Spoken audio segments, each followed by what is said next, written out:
এই হারুন, হারুন, কোথায় রে তুই?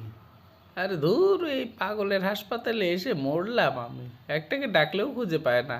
হারুন, শুনে যা। স্যার, আমি এখানে স্যার। বলেন স্যার। আচ্ছা শোনো হারুন, তোমার জন্য একটা সুসংবাদ আছে আর একটা দুঃসংবাদ আছে।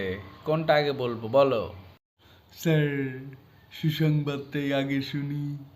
আচ্ছা শোনো, গতকাল যে লোকটা ওই যে পানিতে পড়েছিল, তুমি যাকে উদ্ধার করেছিলে খুব সাহসের সাথে, তো আমরা এটা দেখার পর বুঝতে পেরেছি যে তুমি আসলে আর পাগল নেই।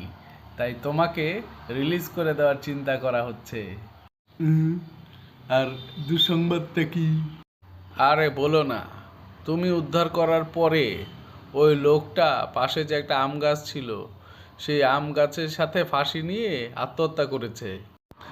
আরে, কি বলেন স্যার, কি বলেন স্যার? না, ও আত্মহত্যা করেনি তো। আমি দেখলাম পুকুর থেকে ওঠানোর পর ও ভিজে চুপচুপে হয়ে গেছে। পরে আমি কি করব? ওকে শুকাতে হবে তো। তাড়াতাড়ি গিয়ে ওর গলায় একটা দড়ি বেঁধে আম গাছের সাথে ঝুলিয়ে দিলাম। যা, এবার রোদে থেকে থেকে শুকিয়ে যা। হ্যাঁ।